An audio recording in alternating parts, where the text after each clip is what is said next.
जय श्री हरि विष्णु। राधे राधे दोस्तों, आप सभी का मेरे चैनल में बहुत बहुत स्वागत है। आज हम आपके लिए अथ सोमवार व्रत कथा लेकर आए हैं। तो दोस्तों कथा पूरी सुनिएगा और कथा अच्छी लगे प्लीज़ चैनल को लाइक और सब्सक्राइब जरूर कीजिएगा। सेठ को संतान नहीं था और पुत्र प्राप्त की चिंता में हर समय वह बेचैन रहता था। पुत्र प्राप्त की कामना से प्रति सोमवार को भगवान शंकर का व्रत और पूजन नियमानुसार करता था और सायंकाल को शिव जी के मंदिर में धूप दीप जलाया करता था।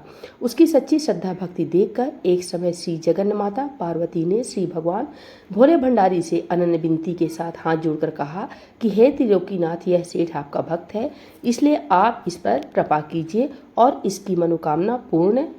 श्री पार्वती जी की बात सुनकर देवों के देव श्री महादेव जी बोले कि हे गिरिजा, यह संसार एक कर्म क्षेत्र है। यहाँ प्राणी कर्म करने को ही शरीर धारण करता है। जैसे किसान खेत में जैसा बीज बोता है वैसा ही फल प्राप्त होता है, ठीक इसी प्रकार संसार में जो जैसा कर्म करता है वो वैसा ही फल पाता है। अपनी अपनी करनी का ही सब प्राणी फल भोगते हैं।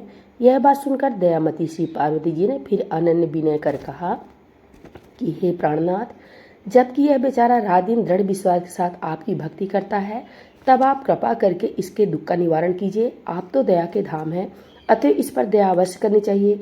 श्री गिरिजा भवानी के इस प्रकार आग्रह करने पर श्री शिव जी महाराज बोले कि हे पार्वती, वैसे तो इसके किसी प्रकार की कोई कमी नहीं है, केवल एक पुत्र का अभाव है। सो ये पुत्र प्राप्त की चिंता में ही रात दिन दुखी रहता है। इसके भाग में कोई पुत्र नहीं है, फिर भी मैं इसकी श्रद्धा देखकर और तुम्हारे आग्रह से इसको पुत्र प्राप्ति का वरदान देता हूँ, परंतु वह पुत्र केवल 12 वर्ष तक ही जिएगा। इसके पश्चात वह मृत्यु को प्राप्त हो जाएगा। सो हे पार्वती जी, इससे अधिक मैं इसके लिए और कुछ भी नहीं कर सकता। शिव जी महाराज और पार्वती जी की ये सब बातें सेठ भी पूजा करते हुए सुन रहा था। इस बात से उसे ना तो कुछ प्रसन्नता हुई और ना ही दुख प्राप्त हुआ। वह उसी प्रकार प्रत्येक सोमवार को श्री शिव जी महाराज का व्रत व पूजन करता रहा। इस प्रकार करते करते बहुत दिन व्यतीत हो गए। तब शिव जी की कृपा से उस सेठ की स्त्री गर्भवती हुई और 10वें महीने में उसने अत्यंत सुंदर बालक को जन्म दिया।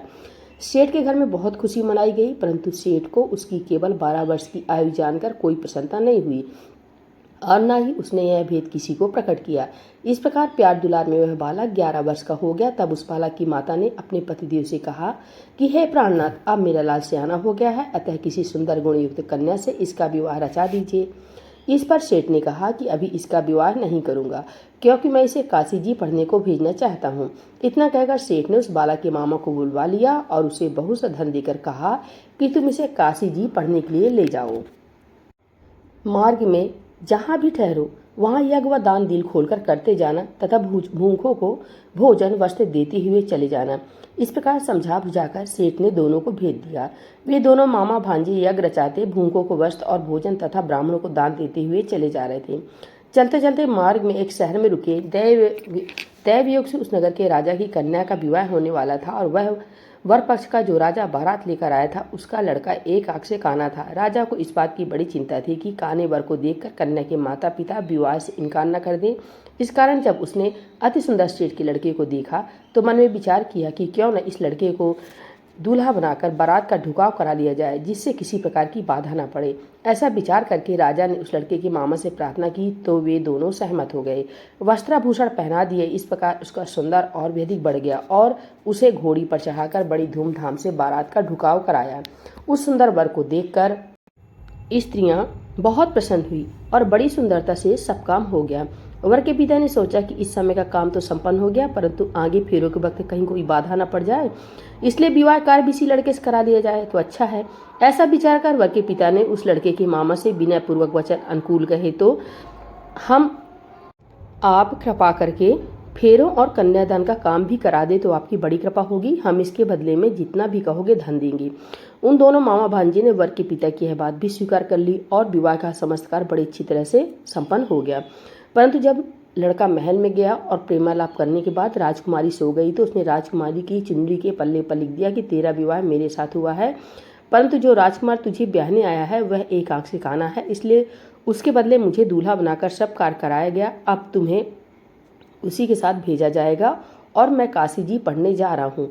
यह बात लिखकर सेठ का पुत्र तो चला आया और जब राजकुमारी सोते से उठी और अपनी चुनरी के पल्ले पर यह बात लिखी देखी तो उसने काले राजकुमार के साथ जाने से इनकार कर दिया और साफ कह दिया कि यह मेरा पति नहीं है। मेरा विवाह जिसके साथ हुआ है वह तो काशी जी पढ़ने गया है। यह रहस्य जानकर राजकुमारी के माता पिता ने राजकुमारी को विदा नहीं किया और बारात को खाली लौटना पड़ा। बारात के लौट के जाने के पश्चात राजकुमारी ने ब्रह्मचर्य व्रत के साथ साथ सोमवार का व्रत करना शुरू कर दिया। उधर सेठ का लड़का अपने मामा के साथ काशी जी में पहुंचकर विद्याधन के साथ नित्य प्रति यज्ञ करता और याचकों तथा ब्राह्मणों को दान देता। इस प्रकार लड़के की आयु 12 वर्ष की हो गई। तब एक दिन उन्होंने यज्ञ रच रखा था कि उस लड़के ने अपने मामा से कहा, आज मेरी तबीयत बहुत खराब है। यह सुन उसके मामा ने भीतर लेटकर आराम करने को कहा। मामा की आज्ञा पाकर सेठ का लड़का अंदर जाकर सो गया और सोते ही सोते उसके प्राण निकल गए। थोड़ी देर बाद जब उसके मामा ने देखा तो उसे मरा हुआ पाया।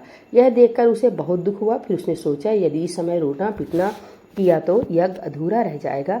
अतः उसे धैर्य धारण कर यज्ञ को संपूर्ण कराया और ब्राह्मणों को भोजन वस्त्र व दान देकर विदा कर दिया।